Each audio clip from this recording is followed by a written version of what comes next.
There were two, well, there were three big television shows at that time. There was Studio One. Mhm. Playhouse 90 came before that, and I didn't do that. That was New York. There was Studio One, and there was Climax, a show called Climax, and the Lux Television Theater, which used to be Lux Radio Theater before that. And I did do some live television. Scariest thing I've ever done in my life. Oh, it's frightening. It's frightening because, or it was frightening then because certainly I didn't have the experience then that I have now. I'd still be just as frightened. It's like, you know, it's one thing to make a mistake or forget your lines in front of a live audience. There's what, at most, what, 1,200 people? Usually it's about 800 people. And you can mark time and the other people will help you in some way to get you back on track. But when you're on live television, the show is timed to the second. All these shows were timed.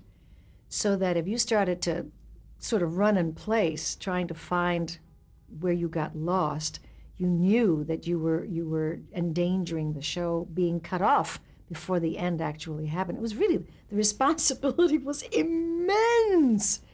And I had some hairy experiences. Everyone, I'm sure, can tell you hairy live TV experiences.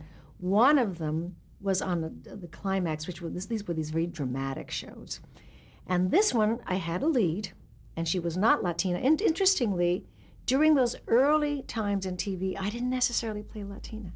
I did on filmed television, but not on live. Go figure. I played a girl who was schizophrenic.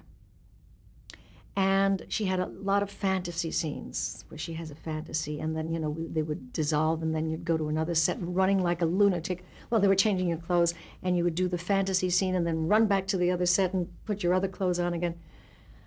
And before we were to go on the air, because you would do the whole show as though it were live and on the air. This was called the run-through. After that, you would spend about an hour getting notes from the director saying, Rita, in that scene, I couldn't hear you well, or you didn't articulate properly, or don't forget that your objective in this scene is to seduce him, and you know, that kind of stuff. Be getting acting directions.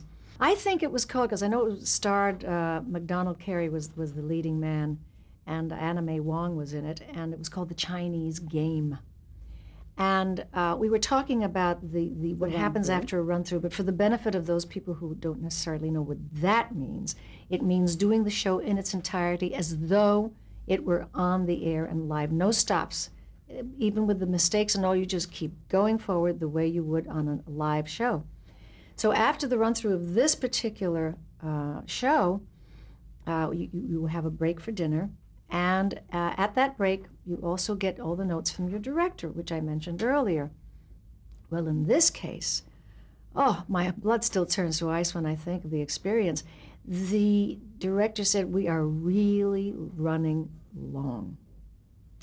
And you have to remember that there were breaks between, let's say, every, I don't know, 15 minutes or so for commercials. And he said, we've got to cut. And that right away would set the hearts of every actor, you know, you would send you into tachycardia, because you now have to start memorizing. You take the notes on paper, but you have to memorize what these cuts are. Cuts in dialogue is what he's talking about. And they'll take one paragraph that you're saying, and they'll say, okay, we've got to take out the first two lines of this paragraph, Rita, and the fifth line. So it'll read this way, blah, blah, blah, blah, blah, blah, but you can take out that, and you're going through your script, cutting out this stuff. And you have about maybe an hour and a half to get all these things together in your mind. But that, as if that weren't bad enough, he would say, and we're going to have to really severely cut down the fantasy scenes. Now, we need them because those are your hallucinations, but they have to be cut down severely so that these were scenes, the hallucinations, by the way, that were being duplicated. They were scenes that I already done as this character, but then she hallucinates the same scene again with different results, okay? And he'd say, we have to cut down on the hallucination scenes. So they would cut an entire paragraph And you'll only say this, and MacDonald Carey will only say that in this particular sequence. Now, in the next sequence, when you hallucinate, the hallucination will stay intact, but the scene preceding it, coming just before it, which you are duplicating in the hallucination, that one has to be cut down. You had to cut one or the other because we were running. I cannot tell you, I think my blood turned to dust. It was so frightening. And I kept saying to myself, I can't do this. I can't live through this. I'm gonna die, I'm gonna die. And MacDonald Carey's eyes were, you know, as big as, and you know, the only way you get through it, I think, is because you're young and your mind is very, very alert and fresh. He was older at the time, and he must have been thinking, I don't know how I'm gonna do this.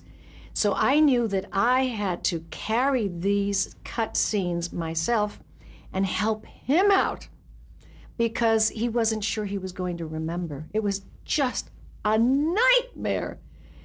And everybody was going through this because the show, unhappily, was something like 10 minutes long, which is enormously long. That's long. That's practically like half of your show. And everyone was in a panic. Everyone was in a panic. Everybody had cuts here and there and there and here. But when you have the lead and you're kind of carrying the show, which I had, and so was MacDonald, it was, there's no way to describe it. The cast was walking around like zombies after this note session with the director. We couldn't wait. Who could eat? You know, I just put my fork down and said, okay, that's it. I'm not gonna eat. I have to go to my dressing room and start working on these cuts.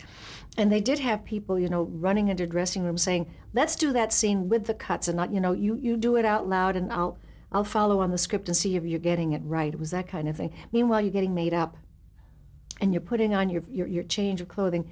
And truly, my hands were made of blocks of ice and just as wet as a block of ice.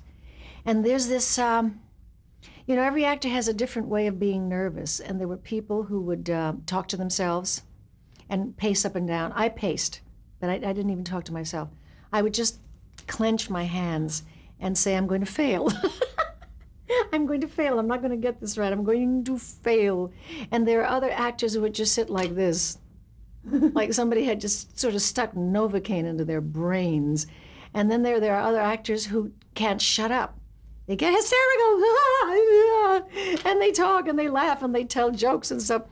So it's like a house full of loonies, just all loonies. And I was all eyes and curly hair. That's all I was. And you know what? I did it.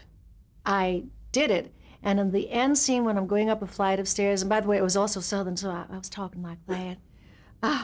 Going up the stairs, and I did some twitches that I didn't mean to do. It worked wonderfully. And I remember Buzz Kulick saying, where'd you get that? That was such a wonderful thing. That tick in your eye. I said, oh, I just thought it would be interesting. Interesting, hell, I was just falling apart there. It was the very end. And I could relax a little bit. I was just walking up the stairs and saying, thank you, everyone, thank you, you know, for whatever the hell it was. But oh, dear God, it was one of the worst experiences of my life. Awful, awful, awful.